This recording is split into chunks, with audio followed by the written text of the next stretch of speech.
so many of you here with us. I'm very excited to present on this topic because it's something that I've been figuring out on the fly all year long. So I'm happy to share with you what I've discovered. Obviously, in an hour, this is not going to be a comprehensive view even of what I have discovered, much less all the possibilities. But I look forward to some conversation with you and perhaps at the end to gathering some of your ideas for how I might then bring some of those ideas into what I'm doing. I'm joined tonight by Elizabeth Reyna. Liz is a master's in choral conducting student at Westminster. She's in her second year of the study here. She's a former middle school choir director and teacher in Texas. And she's the grad assistant for chapel choir, which is the choir that all of our freshmen sing in. And I'm the conductor of that choir this year, as well as the symphonic choir. She's the grad assistant there. Liz and I have been co-teaching chapel choir, and so many of these techniques she's familiar with, and I've asked for her participation in some other ways, which you have to look forward to. So a little about me, for those of you that don't know me, my name is Jason Bodica. I grew up in Raleigh, North Carolina, and I'm excited to see that my high school youth choir director from church actually is in attendance in the group tonight. So hi, Mrs. Beam, thank you for being here. I came to Westminster Choir College for my undergraduate degree, then taught high school for 9 years.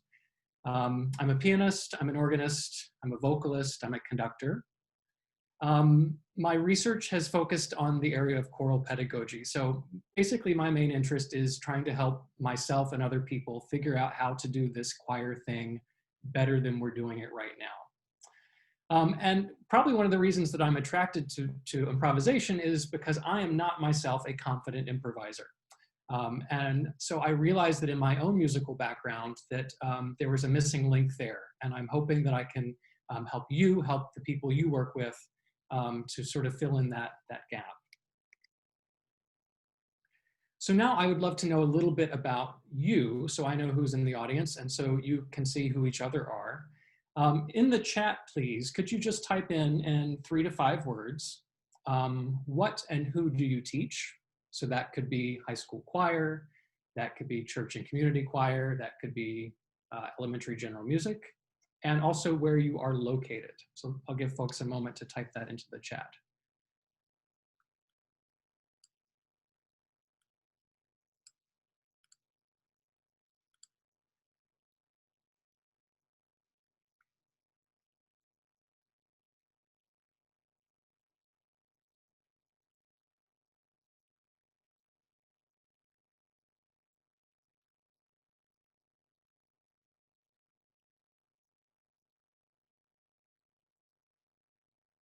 So we have folks joining us from all around the world, it looks like. I'm noticing some of my former students from Susquehanna University, where I used to teach, are here as well. Good to see your names here. And some of our friends from nearby, from close to Westminster. Wonderful, welcome to you all. So my next question for you, and you can also put this into the chat, is what does the word improvisation mean to you? 1, 2, 3, 4-ish words in the chat.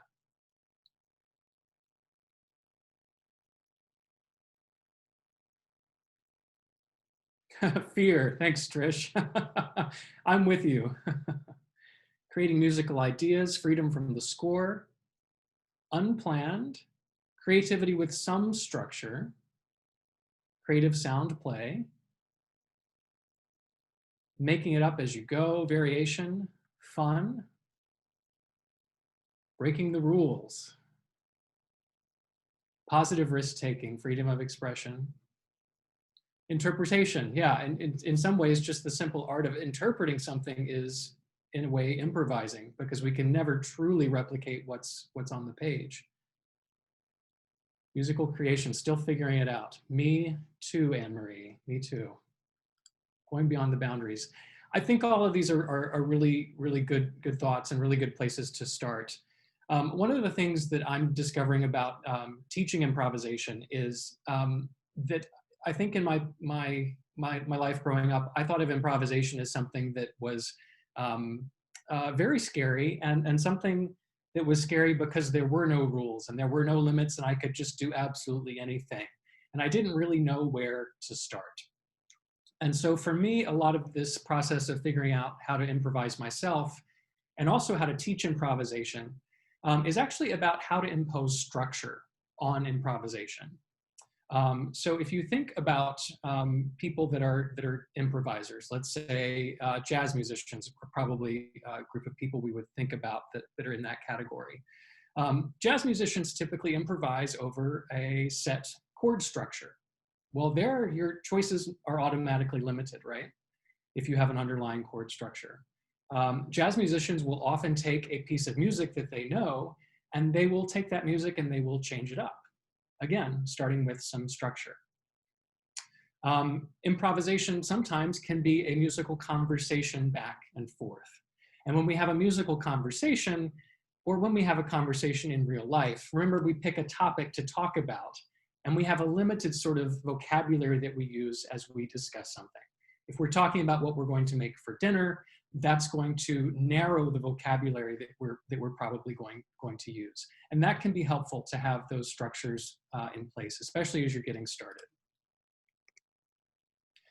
So our agenda for tonight, we have 6 items. I will try to get through them in the hour, but I am available to stay later if you'd like to stay and talk. Number 1, theoretical framework. So I want to provide some structure for my presentation about why and how we're doing this. I'm going to provide you with some warm-up activities that will get students and singers ready to improvise musically. Then we will look at some pattern training activities, 12-bar blues, collaborative online platforms, which will allow people to improvise in real time together, and sometimes with a slight delay, but still working online. And finally, some mixed media activities. So thinking about improvisation, not just as an oral art form, but perhaps also as a visual art form. So why improvisation? And why improvisation now in the time that we're in? Well, number 1, I think musical awareness is key. And I think we've all been in those situations where we have learned our part in a piece of music and we have been blissfully unaware of everything else on the page just because we were so focused on learning our own part. So opening up our musical awareness as a performer. Connection, community. When we improvise together, we have to be attuned to each other and aware of each other. I think that is a goal of many of our ensembles, is this idea of connection and community. And especially during this time when we're working online, community and connection is really huge. Creativity and problem solving. One of the ways we learn is by solving problems. And in choir, often we're not given the opportunity to solve problems ourselves, are we? Well, we as conductors have the opportunity to do that, but our singers don't always have the opportunity to solve problems or to create.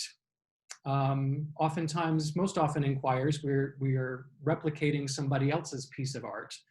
And so this is a way to let singers into that side of their creative problem-solving nature. Audiation and music literacy, I think, go hand in hand. And I think that's probably one of the biggest reasons that I improvise with my choirs now. We know from Kodai, from Orff, from Suzuki, and especially from the work of Edwin Gordon, that we learn music and we learn to be musically literate in the same way that we learn language. And if you look at these 5 vocabularies that progress from left to right in the way that they develop, we start with our listening vocabulary as children, right? We listen to our parents as they speak to us. We develop a speaking vocabulary where we can speak back single words and say several words at a time. We then have this conversation vocabulary which builds in the middle. I think it's the linchpin, because I think conversation is where we really learn what language is.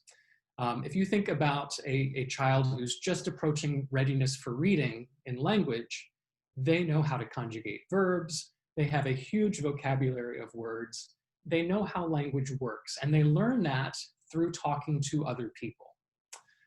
In music, sometimes we skip over that step. We listen a lot, We have students echo us back a lot. And then we skip automatically to, okay, now we need to read the score. And so again, I think conversation is that linchpin for literacy. And if we want our students to read and write music, they need to be able to converse music. And that means coming up with their own thoughts and ideas and expressing them. So I was asked by someone who's on the call tonight to show my setup before I did anything. I am pretty low tech, and so that is good news for all of you, because I don't know that you need a whole lot of technology to make this stuff work. Things to note, I do have dual monitors, one so that I can see my, my students on the Zoom call on one screen while I deal with technology on the other. I have down there a cell phone because typically I'm texting with Liz, my teaching partner, during the class as well. So I have sort of a third screen going there, I think, if you want to think of it that way. I have a piano keyboard, but it's not attached to anything. I'm just using the microphone on my computer. I have an Ethernet connection so that things work very fast. And you'll find that getting rid of delays is some of the hardest issues to overcome with technology. So a simple Ethernet connection sometimes does wonders, as does headphones that are wired in, as opposed to headphones that are Bluetooth. They can cause a delay. It's pretty basic, but I don't know that you need a whole lot other than the internet and probably what you have in front of you. A second monitor has been a lifesaver, and you can get them pretty cheap. So definitely worth the investment. Okay, let's jump in. Let's do some warm-up activities. Number one, this activity is actually from a drama activity book. And this is where you will have everyone come on the Zoom call or the Google Meet, unmute themselves. And one person is going to be the leader. And that person starts, and Liz, I'm going to ask you to join me on the screen now so we can play this together. There are only two of us, so we're obviously just going to go back and forth instead of calling out different people. But I'm going to start by doing a motion, and it's going to be a repetitive motion. So I'm going to pick just tapping my shoulder. And Liz, you and everyone else on the call can join in. Now, as long as I'm the leader, I'm going to keep tapping my shoulder in this way. And then when I call on Liz, Liz is going to do something to slightly change the motion. Something that's related, but a little bit different. So here we go. Next leader is Liz. And Liz, when you're ready, you can call to somebody else, which is going to be me. Dr. Bodica.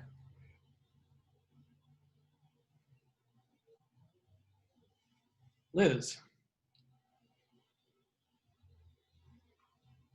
Dr. Bodica.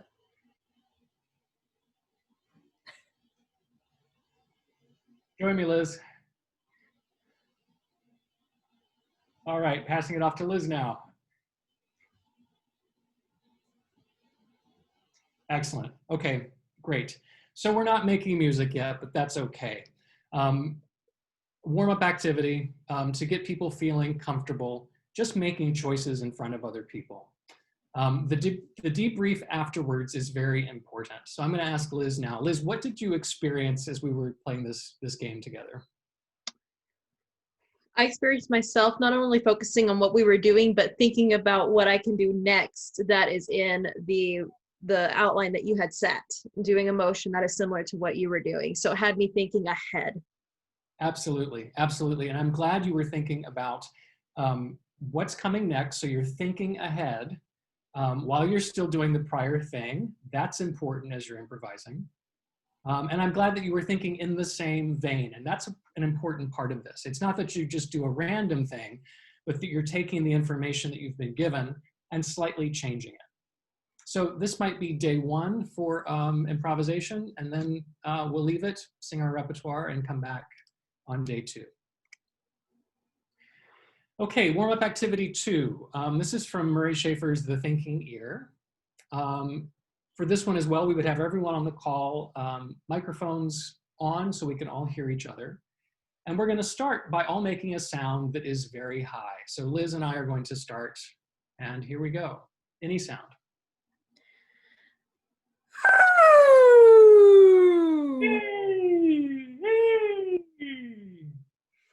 Okay, now a sound that is very smooth.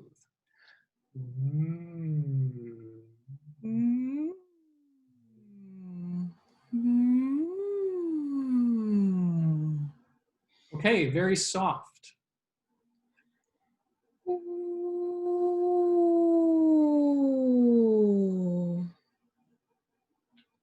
Something that's rough.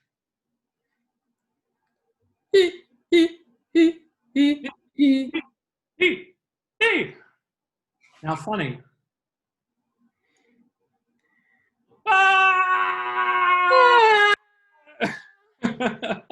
And sad.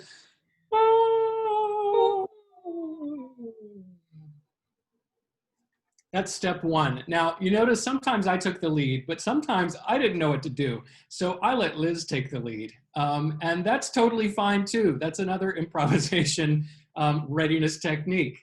Being aware of other people in the room and taking their ideas and being ready to steal them and make something of them. Totally fair in improvisation. So thank you, Liz. All right. Step two of this one is now to have a conversation. And this is something that would work well in breakout rooms. My students love going into breakout rooms and working on their own, and I'm sure your singers appreciate doing the same thing as well. So Liz and I are going to have a conversation using some of these noises that we've just made. Liz, I'm going to let you go first. You can pick high, smooth, soft, rough, funny, or sad, and I'm going to respond. So I'm sorry, repeat to me what it is we are doing. So you are going to pick one of these sounds to make, and then I'm going to send a sound back to you in response. Okay.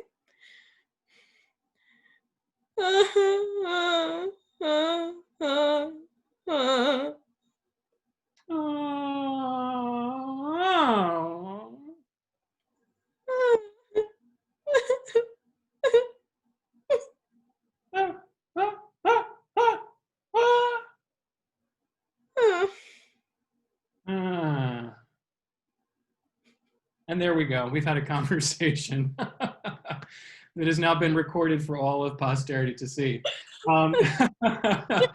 Liz, you're laughing. I'm laughing. That was fun. Again, we're not quite to music yet, but we are in this arena of listening, responding, and having something to say to someone else. Okay, moving on now, pattern training. This portion of the presentation is taken directly from the Developing Musician Through Improvisation series, Developing Musicianship Through Improvisation series. I can't speak highly enough about these if you want to approach improvisation from a pattern training standpoint and from a sort of a jazz and from a repertoire standpoint as well. Each book has about 4 different songs in it, and that's where the improvisation starts. You start by just learning the song. So I'm going to ask everyone at home to sing along as you learn this song.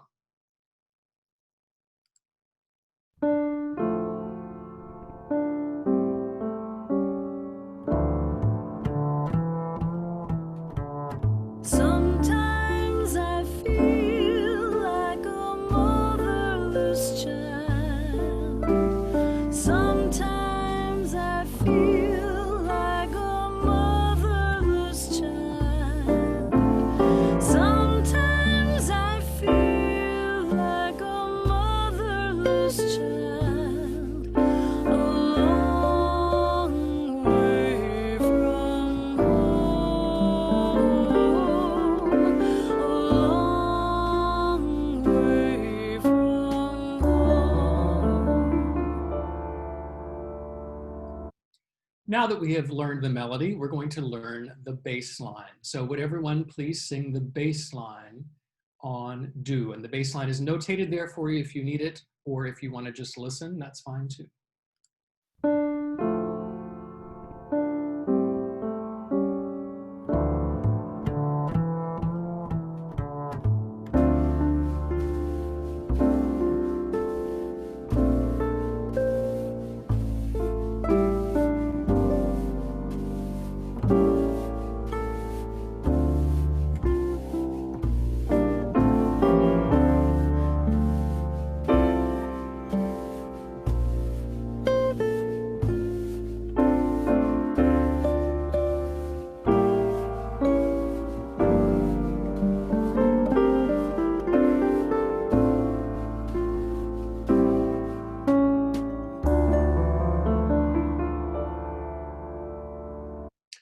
Okay, so notice we're not just learning the melody, right? We're learning the melody in harmonic context. And then to make sure that we are paying attention to the harmonic context, we're all singing the bass line as well. So that's an important part of the pedagogy. Okay, rhythmic improvisation. These rhythms, again, come from the same text. You'll notice that rhythms 1 through 4 are taken directly from the song itself. Rhythms 5 through 8 come from the same rhythmic vocabulary as the song. So I think this is a good reminder that it's not just enough to do rhythm patterns or melodic patterns from the melody of the song itself, but we need to do related and similar patterns in addition to what's from the song. So I'm going to ask you now the first time to repeat the rhythm back exactly as I say it to you. So here's number 1. Ready? Here we go. Ba ba ba ba ba ba ba ba ba ba. Your turn. Ba ba ba ba ba ba ba ba ba ba. Number 2. Ba ba ba ba ba ba ba ba ba ba. Your turn. Ba ba ba ba ba ba ba ba ba. Okay, so those two come right from the piece itself. Step 2 is then to go back through the patterns, and this time, instead of saying exactly what I say back something different. It can be related. In fact, it probably should be related in the same sort of family of rhythms. Can be simple, can be complex, can be something that I just sang to you in a reverse order. Totally up to you. Let's try 1 and 2 as our examples. So first time me, I'll sing what's written. Second time you, sing something different. Ba ba ba ba ba ba ba ba ba ba. Ba ba ba ba ba ba ba. Number 2. Ba ba ba ba ba ba ba ba ba ba.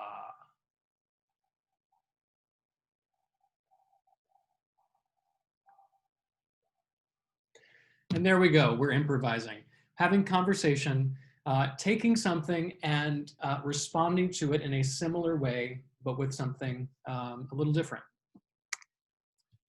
The next piece in this Azera and Bruno pedagogy is tonal patterns. As you can see from the tonal patterns here, these are not from the melody, but they are patterns that reinforce the harmony. So as we're thinking about teaching improvisation, harmony is, I would say, more important than melody. Finding ways to draw our students' attention to the harmony as well as the melody. We would do the same thing here. I will sing for you, you sing back exactly what's there. And then the second time, I would sing for you and you sing back something that's different, but stays in the same chord. So we have 4 chords here. We have our 1 chord, 4 chord, 5 chord, and 1 chord. So you want to stay in the chord. Let's do, sing back exactly what I sing to you. We'll just do the top line. Bum, bum, bum. Bum, bum, bum. Bum, bum, bum. Bum, bum, bum. Okay, we work through the whole thing. Next step in the pedagogy, maybe the next day, we come back and we will do it again, this time sing something different. Okay, so here we go. First line of patterns. Bum, bum, bum. Bum, bum, bum. Bum, bum, bum. Bum, bum, bum. And as you can hear from the patterns I played back on the piano, there are a couple different ways to approach this that are pretty simple. The easiest, of course, is to just pick one note from the pattern and sing it back 3 times. That's fair game. For some of our singers, that's going to be a challenge, and that's plenty. Another thing to do is to pick 2 notes that you just heard and vacillate back and forth between the 2 of them. Again, totally fair game, and probably at the level where some singers need to be. And then, of course, you're welcome to use any note in the chord within your range, and that's going to be appropriate for another group of students. So it's a differentiation technique as well, which I really like. Finally, in this pedagogy, we get to melodic improvisation. And the way this works is you will hear the first line sung, and then instead of singing the second phrase as is written in the piece, you will improvise something different. So we go back and forth between melody from the song and something different that follows the chord structure. I'm going to play an example that's provided in the CDs that come with the text. I have found these to be very, very effective. I think probably the thing that was most surprising to me is I found that my keyboard improvisation has become much more confident and much more creative just based on doing these exercises in choir. So singing them does transfer to other instrument playing, which is not something I was expecting. Just 1, 4, and 5 chords as well has been enough to really give a boost to my playing. So that said, let's listen to the example of how one might improvise on this.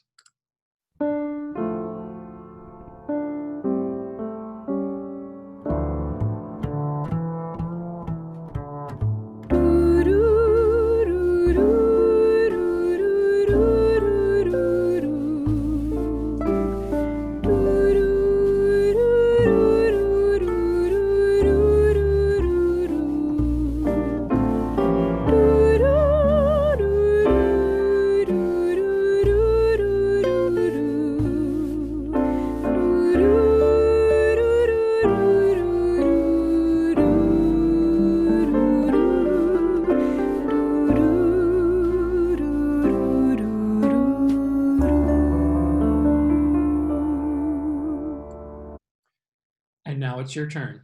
You will hear the melody sung, and then you will get to sing back on the section that says improvise. All you have to do is stay within the chord. You're welcome to a couple of passing tones if you're ready for that, or upper neighbors and those sorts of things. But here you go. Good luck.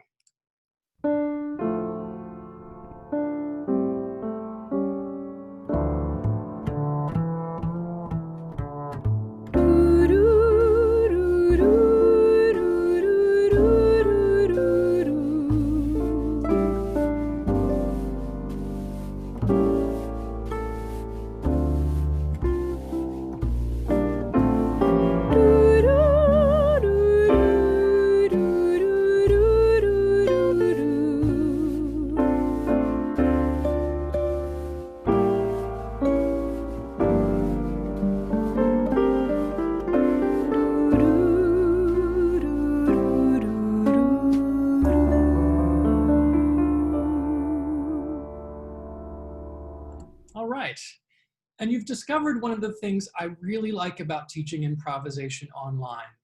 And that is, we can all be improvising at the same time without fear of judgment from those around us. Whether that fear is warranted or not, that is certainly something that keeps people from feeling free to improvise. Also understanding that, especially if you're teaching high school or middle or elementary school, that some students may not be in a place in their home where they can sing. At least they're probably in a place, hopefully, where they could hum and do some improvising, but it's going to be a place where it's kind of safe to experiment. So I think that's actually an advantage to teaching choir online. I can't believe I'm saying that, but there it is. There's the one advantage. I promised assessment strategies in my description. So Liz, I wonder if you might pop on, because Liz has been a huge help with assessment of these this semester. Dr. Frank Abrahams, one of my teachers and our associate dean at Westminster, always says that assessment is something you do with students and not to them. And so I think some of these examples are that, especially the first one, just to allow students to have a conversation with a partner in a breakout room, to sing some patterns back and forth.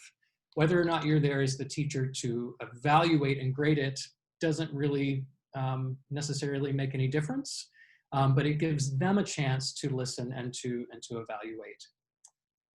We've also, in chapel choir, had students record themselves singing patterns back directly, and then also having students sing back those improvised patterns.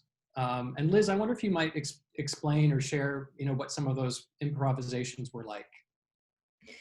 Yeah, so when I listened to some of the improvisations, they were creative, but you could tell there was hesitancy in their recordings. And so, of course, giving them that reassurance that you know exactly what you want. Now show us what it is. Be confident in your choices. There's a reason it's called improv, because it's allowing you to explore all these different types of way that it can go. This is a chance to realize that there's no right way in doing it, which is obviously allowing creativity and vulnerability, allowing them to be comfortable in situations when they're singing in front of classmates like that. So it's a big confidence booster. And I felt like as we went on, the students got more and more confident with themselves, just in these exercises alone. And in class, you could tell that they felt more assured as to what they were doing and what they wanted. Thanks, Liz. The ability to re-record themselves as well is also something that it's a double-edged sword, actually. Because on the one hand, if a student is not comfortable with what they did, well, then they can always record it again before they submit it to you. At the same time, if you're a perfectionist, sometimes you don't know when to stop making the new recordings and just hit send and send it in. So obviously we work with many different types of people. It's important to think about how many times you want to give them guidance on as to, how many times should you try this? At what point should you just hit send and pass it in? And then of course, teacher assessment comes on the back end. All right. New technique, 12-bar blues. This is related to the work we just did with Motherless Child, in that we're going to focus on chord progression. We're also going to focus on the form of the text. As you can see, I've pulled some different examples here of 12-bar blues. Be careful of the Lizzo example. You probably don't want to play the whole thing at school because of language, but I think it's important for students to see that 12-bar blues is something that people are still doing. So I'm going to go with the Elvis Presley example and just take a listen to form of the text, and listen to the chord progression. You ain't nothing but a hound dog, you're crying all the time. You ain't nothing but a hound dog, crying all the time. Well, you ain't never caught a rabbit and you ain't no friend of mine. Well, they said you. Okay, there we go. Real life, I would listen to all these with you, but we're going to have to move right along. So 12-bar blues text, it's AAB form, which is great as a composer or a lyricist because you only have to come up with 2 lines instead of 3. And the form of the harmony, I'm sure you're all familiar with this, but it's worth putting up and drawing attention to. It's this 1, 4, and 5 patterns. And if your students have done the Motherless Child example, they're already familiar with the 1, 4, 5 language. Take a listen to this backing track and see if you can pick out the chord changes.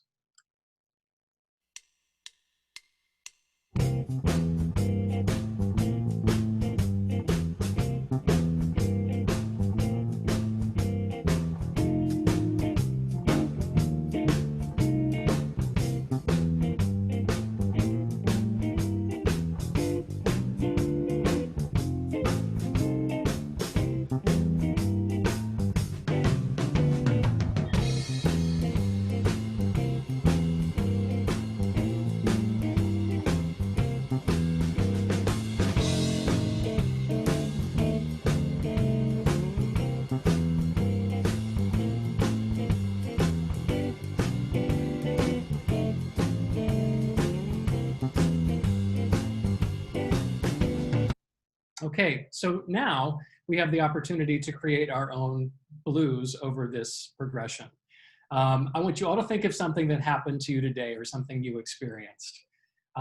You're going to say the first line twice, and then you're going to come back with the third line with different text. Something that happened today.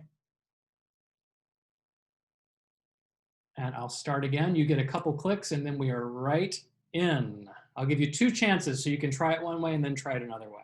All right, here we go. Ready, go.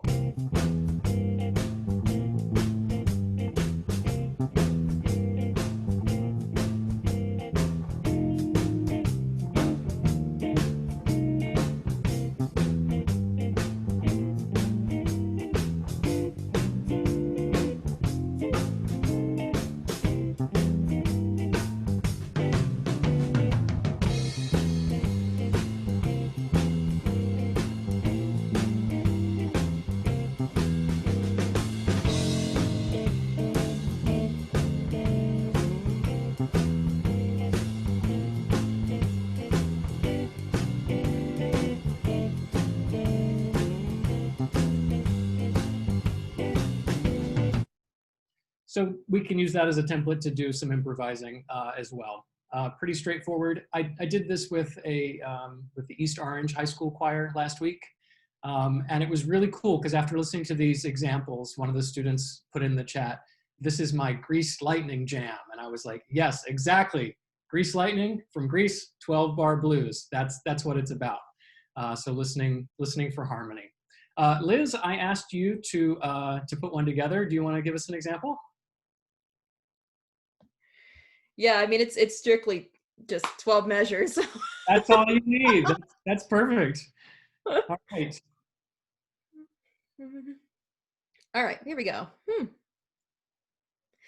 I sat in my chair and watched as the oaths were said on air. I sang with Garth Brooks and admired with awe at J-Lo's looks. It's Wednesday and I wear my pearls and I wish I had Michelle Obama's curls. Well done. Well done. Awesome job.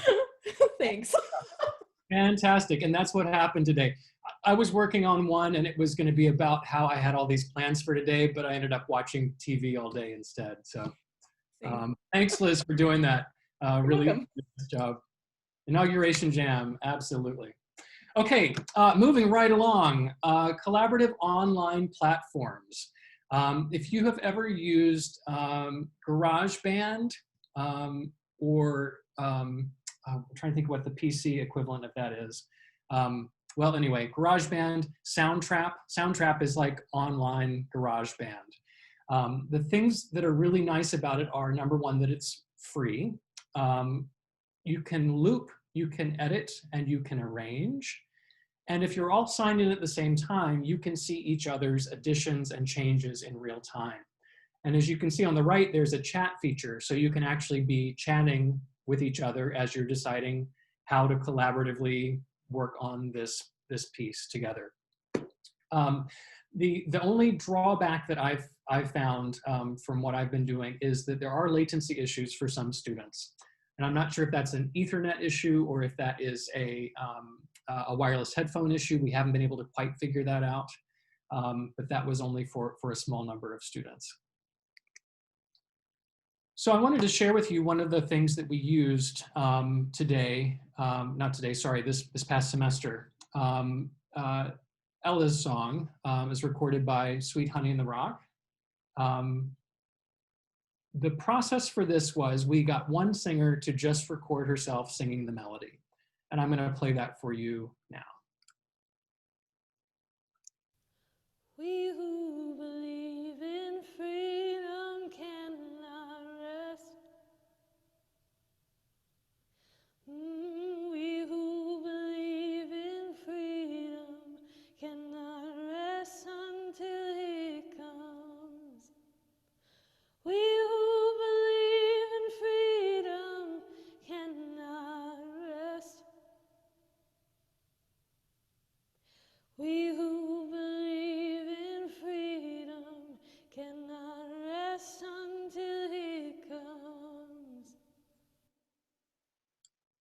So I had her record herself sing that refrain 3 times through.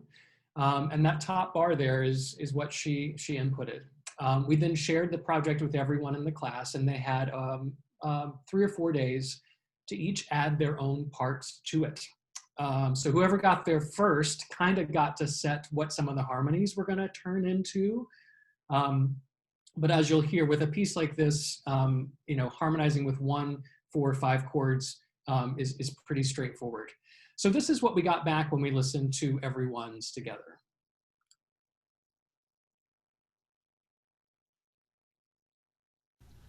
We who believe in freedom cannot rest. We who believe in freedom cannot rest until it comes. We who believe in freedom cannot rest. We who believe in freedom cannot rest until it comes. So this is the chapel choir, the freshman choir here at Westminster. I was pretty impressed, I'm going to tell you, when this came back. And there are some things I really like about this as far as differentiation and scaffolding go. There were some students who within 5 minutes had gone in and put their tracks in. So those people that are a little more accomplished at improvising, have a little bit more of a harmonic audiational ear, they tend to go first and they set up the structure for other people.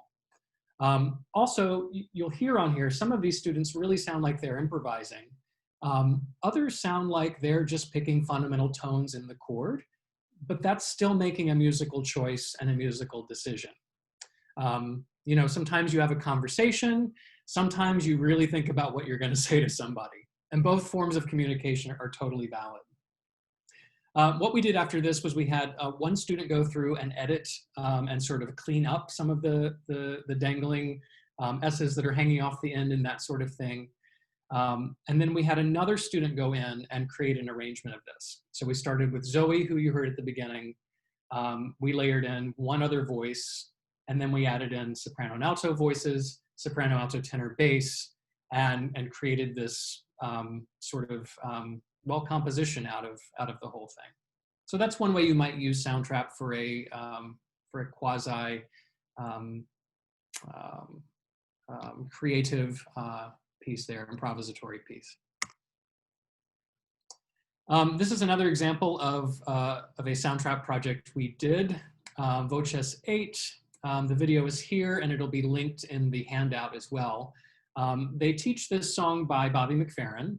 And so you can just have the choir watch the video and they learn all the different parts. And we had them do the same thing.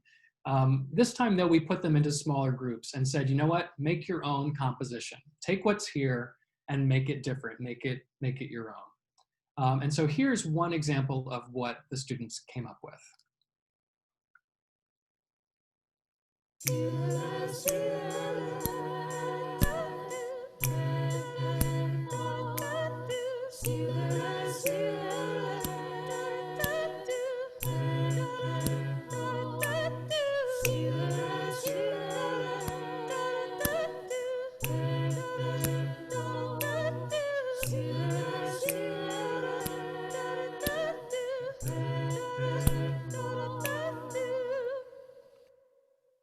All right, so pretty nice solution to this problem here. If I were to give this group feedback, which I think, you know, is fine, I would say maybe try experimenting now with your instrumentation. So don't have the same instrumentation throughout. Maybe try experimenting with something like dynamics. Maybe write a B section that this could be the A section for. So this could then be taken in a number of different ways. As far as a guide track, what I provided for them was just a bass drone to keep them in the right key. And I provided them with the rhythmic structure with just clicks, click, click, click. And I'm pretty sure this group has muted out those things. So this is none of the guide track there. Okay, another way to use Soundtrap, group song composition. This was taught to us by Andre de Quadros of Boston University and the Choral Commons. We did a project entitled No Justice, No Peace with him, with Chapel Choir this semester. And this is the prompt that one of the groups took and worked on. Again, it's sort of a variation of doing composition, incorporating poetry in this. Talk about not following the rules. We asked the students to improvise music on 3 lines of the poem. And what did they do? They ended up speaking back all of the poem. They broke the rules. Am I mad about it? Absolutely not. So yeah, sometimes improvisation is about breaking the rules. I'll play just a little bit of this for you so you can hear what they came up with.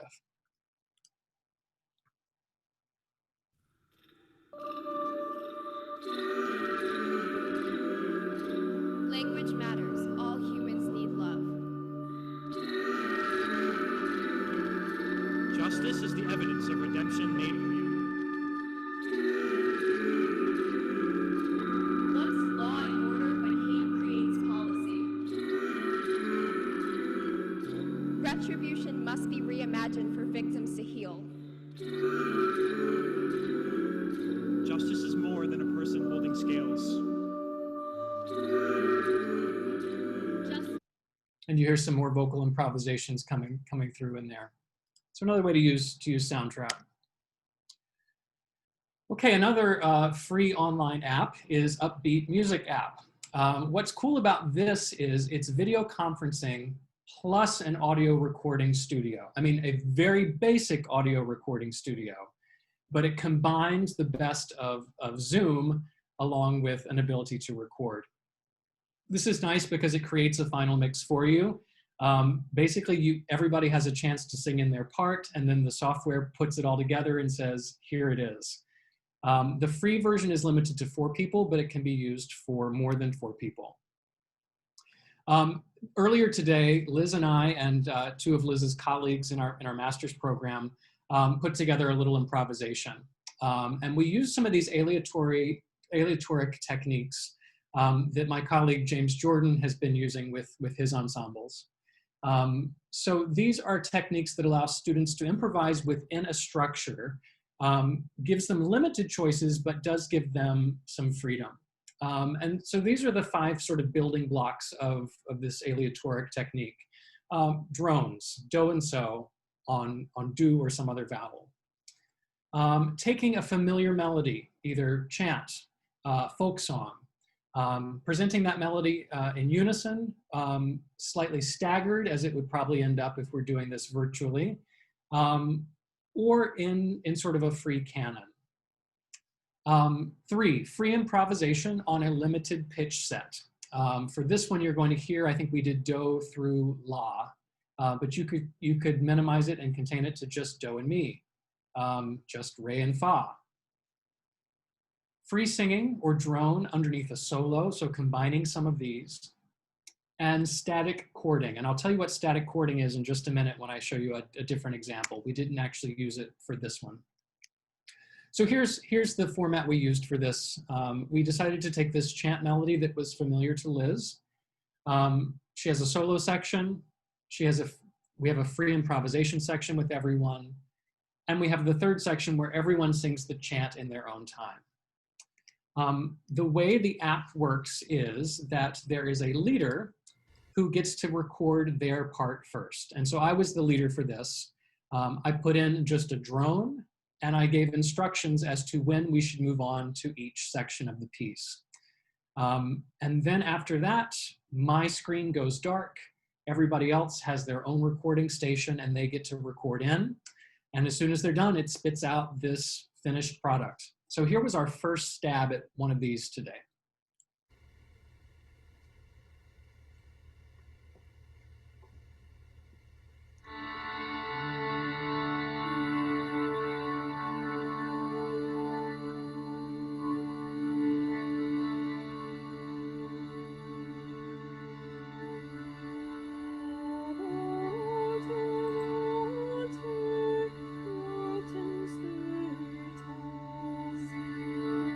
What is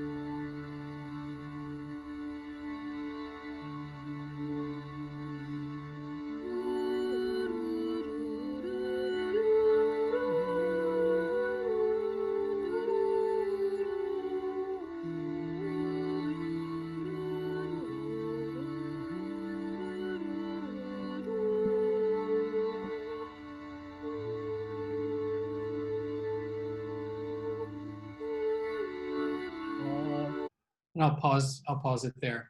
So this was our first stab at this. We listened to it and we had a conversation then about what we liked and what we might want to do differently if we went back to fix it. For example, we decided that the pitch set of do up to la without any extra guidance really didn't kind of work. We wanted a little more structure in there. The third section, which I just cut off before, unfortunately, one of the singers decided to keep improvising freely instead of going back to singing the chant. So we had a conversation about whether or not that sounded good or whether or not we wanted that person to follow the rules. So again, we've got some improvisation going on. All that the singers can hear when they record it is my guide track. So they're not really, improvising off of each other. But when they go back to record it again, they're going to have that memory of the other singers and what they're doing. And they're going to be reacting off of that. Again, we're teaching audiation. We're teaching singers to hear the music inside of their heads. So I think a pretty cool technique. Yeah, and this is our assessment strategies there. If I were to do this with chapel choir, I would have the groups probably submit their first take, submit their notes, and then submit their final take once they're really happy with something. Last thing I'm going to talk about is advanced online platforms. These are free programs that have very low latency or low delay and superior sound quality to Zoom and Google Meet. The problem with these is that they take a lot of technical know-how. And if you really want the lowest latency or the least amount of delay, it does require special equipment. Basically a computer machine that is only running this program and nothing else to get in the way. You also have to have incredibly fast Wi-Fi, or sorry, not Wi-Fi, Ethernet. It's got to be plugged in order to make this happen. These also require a separate program for video. So I'm sharing them with you because if you are in the situation where you have the technology and the know-how to invest in this, it might be something that's worth looking into. I'm going to play a little bit of C4 Ensemble. This is a group of professional singers that work together. And they are doing a piece of aleatoric music. You'll hear that static chordal improvisation in this. And this is all done on one of these low latency programs. The video is coming through from Zoom. So they have the two different programs happening at the same time. But it's pretty close. If you're not totally concerned about rhythm, you can do a live performance together without Zoom cutting in and out the volume of different people. So let me get right to the start, 1710.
I'm going to tell you, this is not a piece I probably would program with chapel choir in a normal year. But am I looking for pieces like this to work on once we have our sound jack system set up at school this spring? Absolutely, absolutely. So again, another maybe slightly bright spot to this pandemic that, you know, it's making us all think about, okay, what repertoire choices have I been making? What have I been spending my time on in choir rehearsals? And does that really meet up with what my goals are for the ensemble?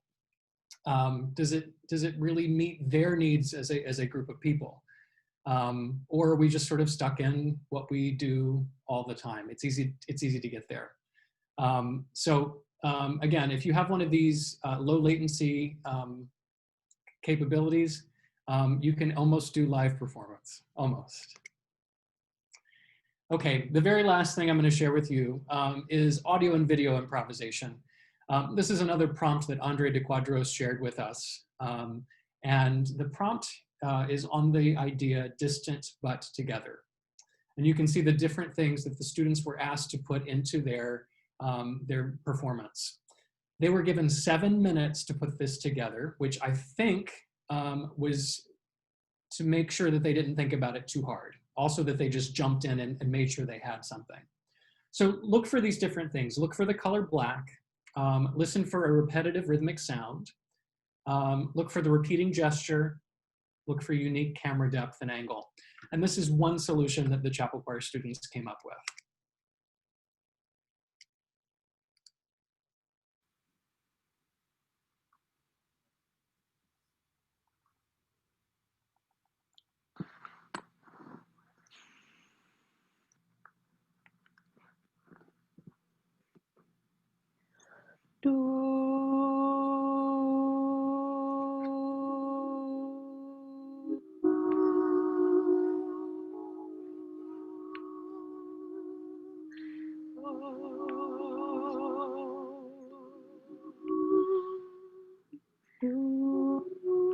Distant.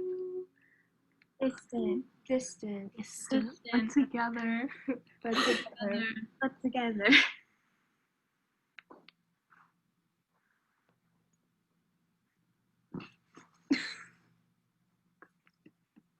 And that's the end there. Now, again, this group did not follow the directions. They did not sing Distant But Together, but they spoke it. But hey, I really loved the use of the depth with taking the hand toward and away from the camera. And I loved using the blacking out the camera in order to create the color black. I mean, how cool is that? So I wasn't mad they didn't follow all the directions to a T, but I was impressed that they were thinking creatively. They were coming up with solutions. And they did do some musical improvisation there, as you can hear. So bibliography here, this is in the full presentation that I believe Jamie has shared in the chat with you. And it's time to wrap up because we're actually a little after 7 now. So Jamie, were there questions that you had from the Q&A that I should answer first? Actually, we did not have any questions in the Q&A. People have been posting them in the chat. So I think you've responded to everything so far. Great, great. I've been trying to keep an eye on it. If there are other questions, feel free to drop them in the chat. Feel free to email me. The handout has all of the links that I used tonight because I'm not sure that they will come up in the PowerPoint presentation. And so there they are again one more time. I'm going to do a little bit of what Dr. Abrahams calls integrative assessment. And that is to ask you one thing you'll take away from this session. Before you leave, if you could type that into the chat, I would really appreciate hearing from you what you found valuable about tonight. And thanks for coming. Best of luck to you this spring. Please be in touch. If you need anything from us at Westminster, we're here. We're happy to help. Thanks, Liz, for being with us tonight. And everyone have a great evening.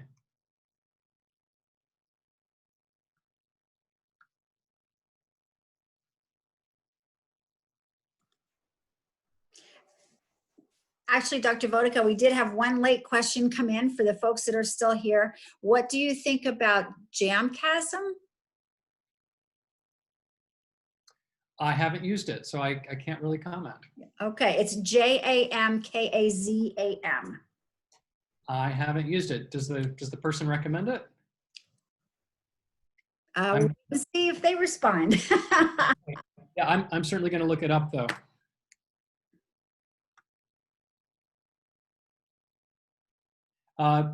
Professional development credits.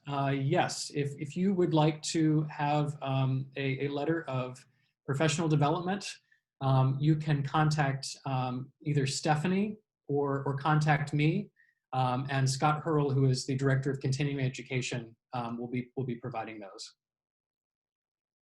So just shoot me an email, jvodica@rider.edu.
If you are having trouble opening the file, we will be emailing the presentation to everyone.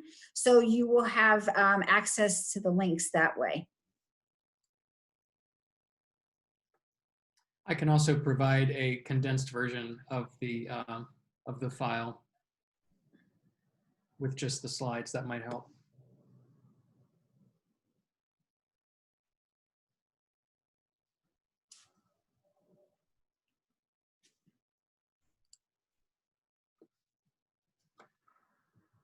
All right, Jamie, looks like the chat has calmed down, so thank you so much. Thank you. Thank you. And like I said, we will be sending this out to everyone. But it was fantastic. Thank you very much. It was great fun to be here, and I know people got a lot out of it. So Great. Well, thank you. Thanks for putting it together. Thanks again, Liz. See you later. bye, everybody. Thank you. Bye.